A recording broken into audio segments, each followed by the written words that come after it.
Moins 50%. Eh non, c'est pas le chiffre des soldes de cette année. Malheureusement, ça aurait été préférable. Mais c'est plutôt ce qu'a pris dans le museau le taux de testostérone des hommes ces 50 dernières années.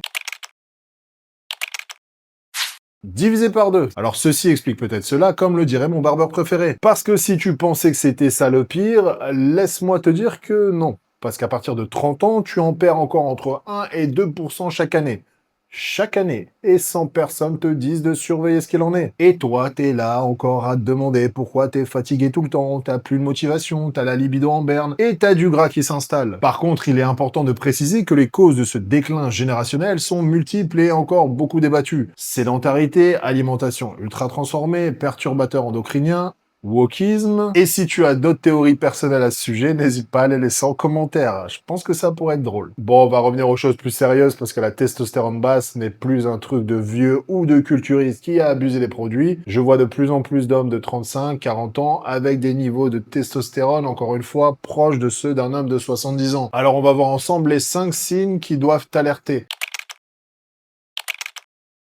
Le plus fréquent, tu dors mais tu te réveilles fatigué. Tu prends des vacances, tu te reposes et au bout de 2 jours, t'es déjà totalement à plat. Ce n'est pas une fatigue normale, celle qu'un bon week-end de repos pourrait réparer. C'est une fatigue de fond, installée, qui va mettre un filtre sur toutes tes journées. La testostérone joue un rôle direct dans ta production d'énergie, dans ton métabolisme, la qualité de ton sommeil profond. Quand elle baisse, toute ta machine énergétique tourne au ralenti. Et le piège, c'est que plus tu es fatigué, moins tu bouges. Et moins tu bouges, plus ta testostérone baisse.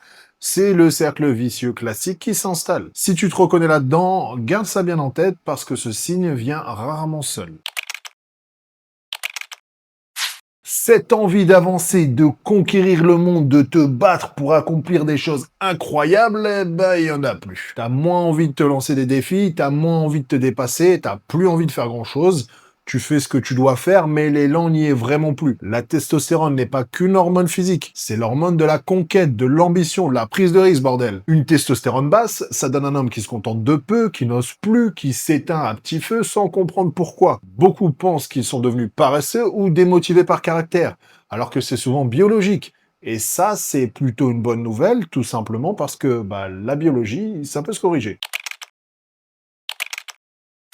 C'est souvent celle qui pousse les hommes à consulter, moins d'envie, moins de désir, des érections moins fréquentes, notamment matinales, et souvent moins dures et moins droites que la petite queue de Marcel. Et ça ne touche pas que toi, ça touche aussi ton couple, ta partenaire qui souvent pense que c'est de sa faute, que tu ne la désires plus. La testostérone est le moteur principal de la libido masculine. Quand elle chute, le désir chute avec elle. Les érections matinales, qui sont souvent un signe de bonne santé hormonale, se raréfient. C'est l'un des signaux les plus fiables et pourtant un des plus tus, souvent par pudeur et par honte. Il n'y a aucune honte à avoir, c'est un indicateur de santé au même titre que ta tension ou ta glycémie.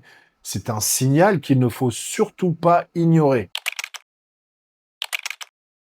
Ton corps change sans que tes habitudes ne changent. Du gras qui s'installe, surtout au niveau de ton ventre, et en même temps ton muscle fond, ta force diminue alors que tu t'entraînes peut-être même plus qu'avant. La testostérone construit le muscle et aide à brûler la graisse.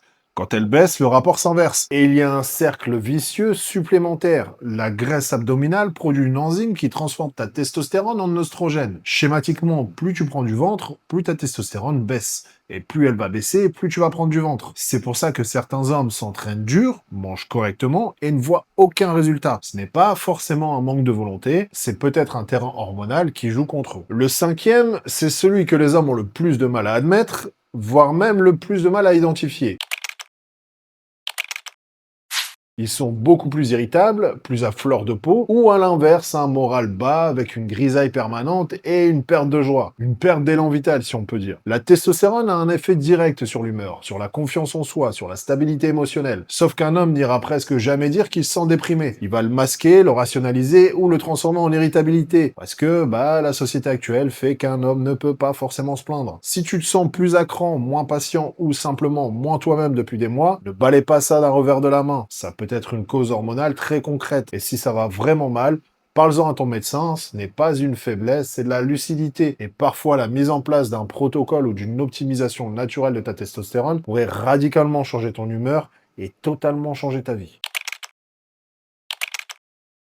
Fatigue, perte de drive, libido en baisse, corps qui change, humeur instable, 5 signes. Si un seul te parle, ça peut être autre chose, mais si 3, 4 ou carrément 5 d'entre eux te décrivent, eh ben, il est temps d'arrêter de mettre ça sur le compte de l'âge et il est temps d'aller chez le médecin faire un bilan. Ce que je te recommande et ce que tout médecin devrait recommander, je le répète parce que c'est pas souvent le cas, c'est que tout homme devrait faire à partir de 35 ans un vrai bilan hormonal complet. Pas juste une testostérone totale griffonnée sur une ordonnance, mais un bilan concret, réel, avec la testo libre et surtout bien interprété par quelqu'un qui sait ce qu'il regarde. Alors on va dire oui, mais ça va coûter cher à la sécu. Non, ça coûtera moins cher à la sécu de faire un bilan sanguin et de corriger des éventuelles problématiques que de laisser les hommes se faner comme ça et devoir agir sur des causes beaucoup plus problématiques et qui coûteront beaucoup plus cher à l'avenir. Et encore une fois, ce foutu piège, ça serait qu'on dise que t'es dans les normes. Les normes des laboratoires, j'en ai déjà parlé, elles sont trop larges. Être dans la norme basse à 40 ans, ça n'a rien d'optimal. Il faut arrêter le délire. Encore une fois, il y a une différence énorme entre ne pas être malade et être au sommet de sa forme. Ta testostérone, c'est le carburant de ta vie d'homme. Ton énergie, ton désir, ton ambition, ton corps, ton moral. Si la machine tourne au ralenti, tout le reste tournera au ralenti. La testostérone est littéralement ce qui va définir ton identité d'homme. Faut arrêter de se voiler la face là-dessus. La bonne nouvelle, c'est que ça se mesure et que ça se reprend en main. Alors maintenant, s'il te plaît,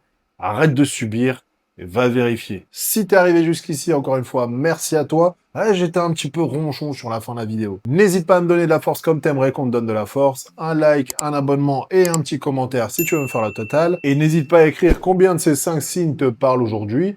Sois honnête, je lis tout et je réponds à tous les messages. Et rappelle-toi, si t'as plus de chapiteau le matin, il est urgent de faire un bilan sanguin. À la prochaine.